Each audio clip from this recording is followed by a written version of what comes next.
Welcome everybody out to podcast number 389. Are you slowing down your labor productivity? Stay with us. This is the Elevate Construction Podcast, delivering remarkable content for workers, leaders, and companies in construction wanting to take their next step.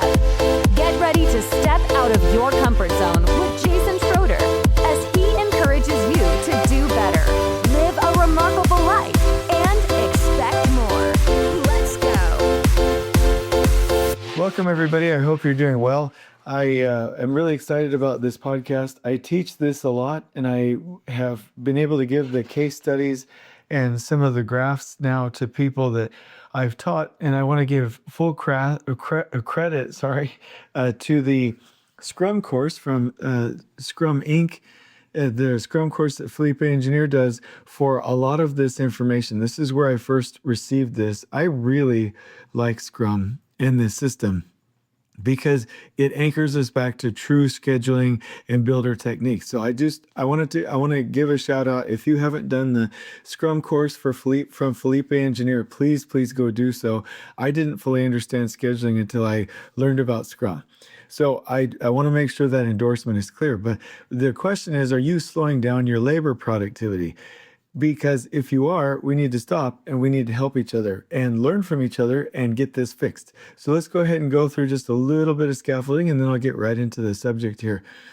So what am I excited about in life? I'll tell you, one thing that I really enjoy are TED Talk-like speaking engagements. I'm getting a lot more requests to speak in front of people live or to do, webinars and talks. And I just really enjoy that. I'm all about that life. So I figured I'd let you know, when I look at the things that are most enjoyable and most profitable, our certification courses, our online courses, and our speaking engagements, these are in-person boot camps. These are the things that not only pay the most, but give back the most energy and allow us to spend time with our families. So over here at Elevate Construction, as we expand and really do everything we can to meet the needs of the industry, at least from our little corner of the world, right? So I just wanted to share that. I love speaking engagements. If anybody's ever interested in that, we want to do it virtually or in person, let me know. So let's talk about some feedback. I'm getting caught up on the feedback from the boot camp, the boot camp feedback that we got recently. And here's one: Elevate Construction Boot Camp is for any leaders or companies that want their superintendents to be operating at very high levels. So I thought that was really nice. I've got a couple more, and then we'll be done with the last boot camp, and then I'll give you some more the next time around. So here's some conflict. You are hurting your labor productivity and you need to stop. So I'll give you a little story. Well, actually, I'll kind of intro in it. That'll be like a combination of two stories. First of all, if you've ever played the simulation parade of trades, you know that there's an opportunity to roll 1s, 2s, 3s, 4s, 5s, and 6s on your die, depending on what kind of die you have. And when you play this game, you use a die. And when you roll that die, whatever you get on your die, on your roll, is your capacity, your manpower.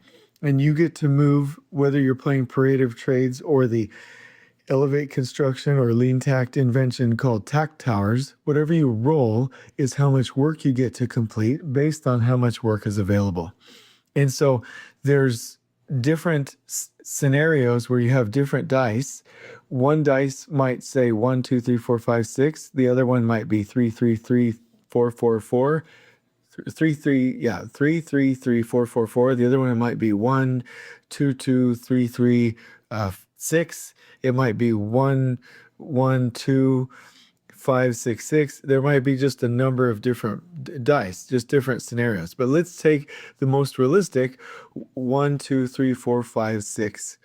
When you roll that, sometimes you get 6s and sometimes you get 1s. And the variability, the variation in that system makes teams go slower. So when you play this simulation, you go through the exercise and everybody's able to reflect that, oh my gosh, the dice where it was 3, 3, 3, 4, 4, 4, they finished at $17 million, right? And the 1, 2, 3, 4, 5, 6 finished at like $26 million. And the differences were the increase in labor, right? The 1, 2, 3, 4, 5, 6 had 380 units of labor, the 333444 had like 286 units of labor. So it was a lot less. And the inventory levels are similar. And what we are able to reflect on is that when we have more variation in the speed that everybody's going, the more manpower and materials you have, which means the longer the project takes and the more it costs. So then you compare it to the overall cost and you're like, okay, the 333444, like I said, that's $17 million. The 1, 2, 3, 4, 5, 6, that's like $24 million. And then the time, you look at the 333444, you finished in 19 weeks. The 1, 2, 3, 4, 5, 6 finished in 21 or 23 weeks. It was longer and it cost more money. So then you think about this correlation and what it means to us. What it means to us is that we have to get everybody working at the same speed at the same distance apart, right? Flow and the creation of flow, even if you're going at a medium speed, will always finish the project faster and will always be the least cost because you have right-sized inventory levels, material inventory levels, and you have right-sized manpower. And so I love that analogy. And then secondly, the second story that I'll tell you is when we went over to meet with Marco and Janosch with Takting in Germany, we played these Takt simulations, the best one in the world, in my opinion. And when there was a lot of dependency and a lack of flow, there were certain behaviors that that we engaged in. When there was flow, there were certain behaviors that we engaged in. And I'm going to tell you the difference there in my little story. The other thing is there's a book called The Bottleneck Rules, and I really enjoy that book. What it talks about is creating capacity versus pushing. If you think about a bottle, let's just think about a hot sauce bottle like, what am I thinking about? A Tapatio or, I don't remember I don't drink. I don't eat a lot of hot sauce, but if you think about a bottle with a small bottleneck, there's two things you can do. You can push harder behind the bottleneck, which will create more pressure and more dependency, or you can increase the bottleneck. You can widen the actual bottleneck. In construction, so many times we just start pushing through that bottleneck instead of creating capacity. So I created, just in reflecting on this, 2 scenarios. And here's the fourth story. A project engineer called me the other night and was asking me advice and said, hey, the team that I'm working with, they have an hour-long scheduling meeting. We're 9 meets every day. We're 9 weeks away from the end.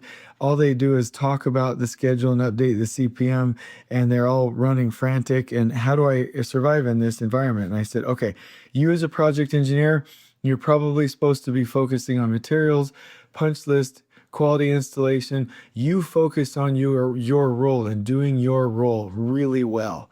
Don't start running around, freaking out, acting busy like everybody else does when things like that happen.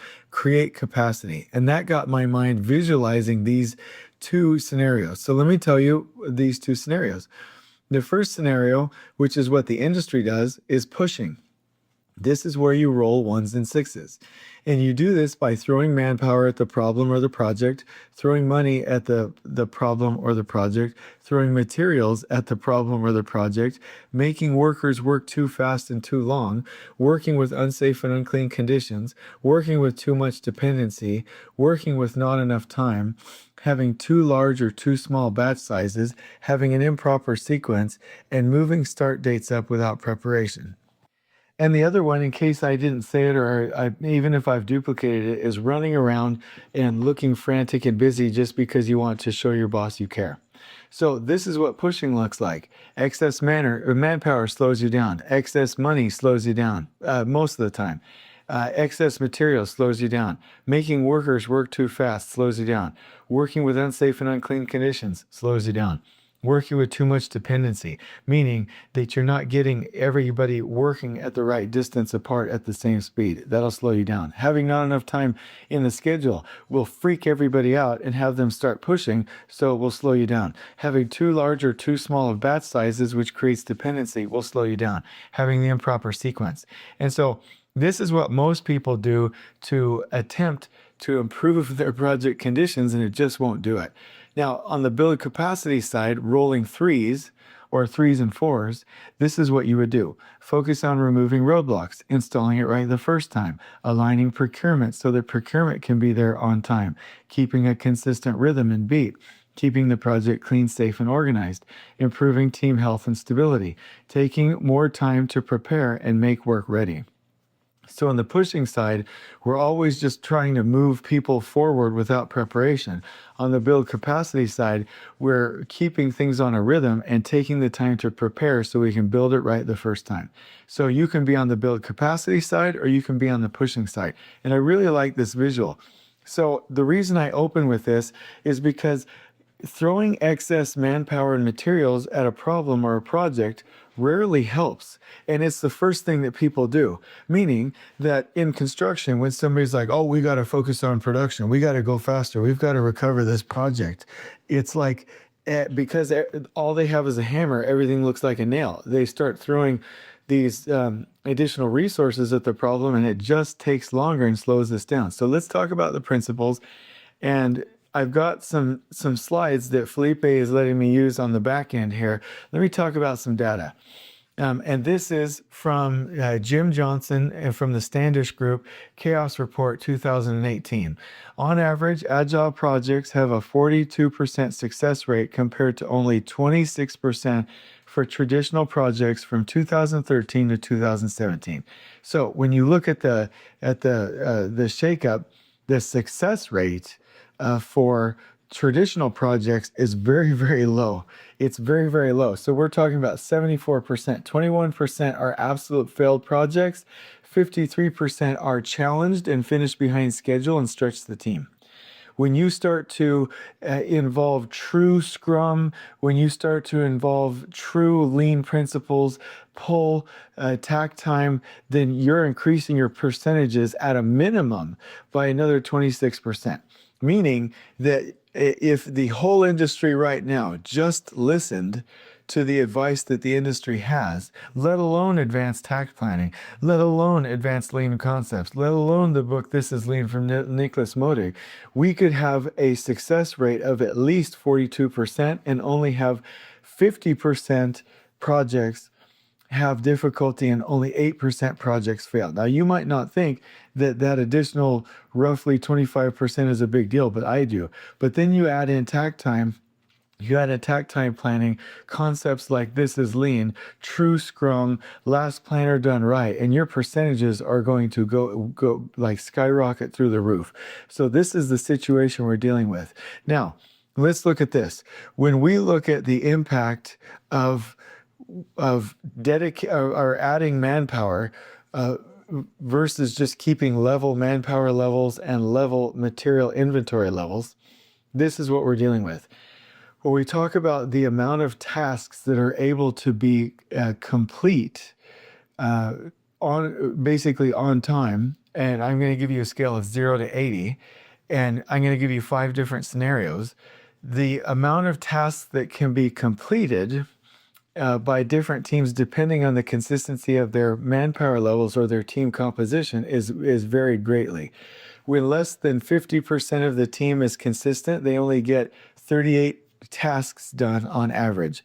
When 50 to 70% of the team is the team composition or the manpower composition is consistent, they can get around 48 tasks done on average.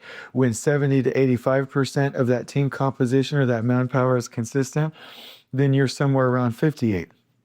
85 to 90% consistent, then you're up to like 70 tasks. When it's above or equal to 95%, then you're at around 75 tasks on average that can be done. So that's going from 38 tasks to 75 tasks on average, and you want more tasks completed in a time duration. And so what you need to do is keep your team composition or your manpower fairly consistent. So that's one principle, is that you don't want organizational or socialized debt or accrued debt, which is when you have to onboard someone, do additional training, get people accustomed to cultural norms, team norms, politics, gaining trust. When you when you create variation in team composition, you have to do all those things. You have to onboard, train, get people used to cultural norms, absorb them, make sure that trust is gained, go through the 5 behaviors of the team. There's something else called Brooks's Law, which says that when you take manpower levels above what's needed, so you're in the excess zone, then the return on investment, the return on investment diminishes and the project will slow down. So that's especially true at the end of the project, and it costs more money. So when you look at team sizes, which I do want to look at here in a minute, you have to consider that as team sizes increase, then the costs increase as well. So for instance, when you look at the productivity or the return on investment, what you earn versus what you spend, if you have a team size of 2, the time it takes for you to complete a task might be somewhere around 12 months. Then your cost is going to be pretty low. If you have a team size of 4, you might get your project done in not 12 months, but maybe 10 months, and your cost is still fairly low. You get a team size of 6, your time is actually somewhere around 9 to 8 months, and your cost is fairly reasonable, and you're twice as productive from a time standpoint in comparison to your cost. Now you go into a team size of 10, and it's going to take like 17, 16, 17 months, and your costs have doubled. You get into a team size of 17, and it's going to take something like around the same time. It's going to take 16, 17 months, and now your costs have quadrupled, and now your costs have exceeded the amount of time or the return on investment for the time it took you to take to complete that task. So my point is 2, 4, 6, 10, 17, 2, it took 13, 14 months. 4, it took, at 10, 11, 12, 6, it took 9 or 10.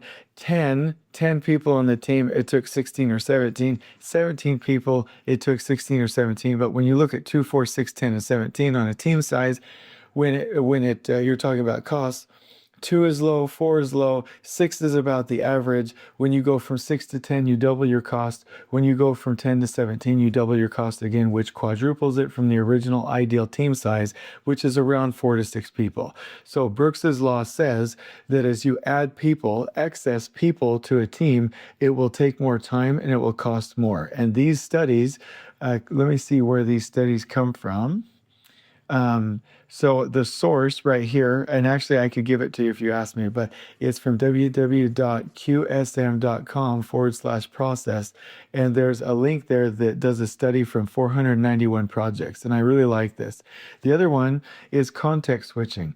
When you have more teams who are onboarding and doing training and absorbing and adapting to cultural norms, team norms, politics, and gaining trust in team behaviors, it might take that worker a week to get through that process. The context switching from going to what they were doing to now this new team is astronomical. It might take a human being to adapt into a new environment and cultural norm. It might take them 4 to 7 days. It might take a crew a half day or a day and a half to reorient to a new task. And it at a minimum takes you 15 to 30 to 45 minutes to change your focus within context switching. So know that anytime you take a consistent team with a consistent focus out of their focus and flow, there's context switching. The other thing is the deteriorating team communication, or what's called communication saturation. If you have 3 people on a team, there's 3 communication pathways. If you have 4 people on a team, there's 6 communication pathways. If you have 5 people on the team, there's 10 direct communication pathways. If there's 6 people on the team, there's 15 direct communication pathways. So as you add more people to the team, you are actually increasing the complexity of communication, and it slows you down and makes you lose productivity. The last one that I want to talk about is when you have multiple projects and you're not able to focus. And this is from Gerald M. Weinberg, 1992, Quality Software Management Systems Thinking, Dorset House, page 284.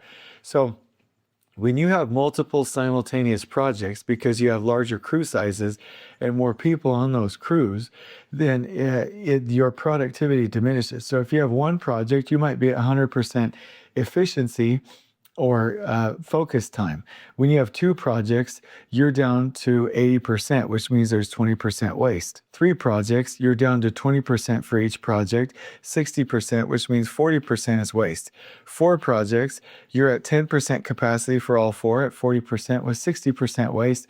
And when you have 5 projects, you're able to be 5% focused on each project, which means you're down to 75% waste. So the bottom line here is, for labor, is that when you add excess labor and materials, but I'll just talk about labor, then you slow down because you have to keep team size consistent to reduce crew and organizational debt so that you focus on one piece or one process flow so that you don't have an out of proportion ratio of time to cost versus team size, so that you can reduce the complexity of communication among teams, so that you can also focus and stay in a consistent flow and not lose the productivity that comes from simultaneous projects, so that you also don't have a need for overtime, which after 4 to 9 weeks can exponentially slow you down, and so that the crews can be 100% productive. So one more time, keeping crews consistent, making sure that you have the right team size, making sure that you've reduced the complexity of communication, making sure that you've reduced organizational team or crew debt, making sure that you've increased your focus by keeping the right project focus, making sure that you're reducing overtime and that you're reducing the effects of Brooks's Law, which says that as you add manpower, you will slow down your productivity in your project, especially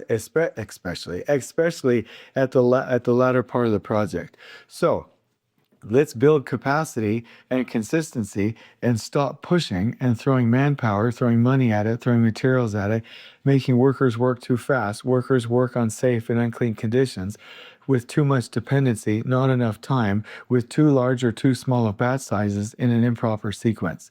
So that's the principle. And what I'm asking everybody to do is to move over into the create capacity side and understand labor productivity in its truest form. Now, I'm not saying I do.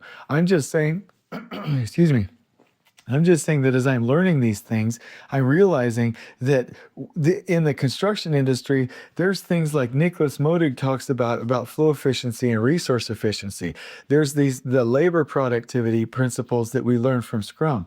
There's the production laws that we learned from manufacturing. Why didn't we know these 20 years ago? Why didn't somebody bring them up 25 years ago? Why didn't somebody teach me 15 years ago? This is ridiculous. So these are true principles. I can testify that they're true, and our current condition is we're not using them. And my challenge to you is let's use them and let's share them so that the next generation of construction workers and builders and leaders do not have to go through the same struggle that we had to go through, where we're like, yeah, let's increase production, let's do this, let's go faster, and just not knowing any way, shape, or form how to do it. So I hope this has been helpful. On we go. Please join us next time in elevating the entire construction experience for workers, leaders, and companies coast to coast. If you're enjoying the show, please feel free to share with your construction colleagues and help us spread the word by rating, subscribing, and leaving a review on your preferred podcast listening platform. We really appreciate it. We'll catch you next time on the Elevate Construction Podcast.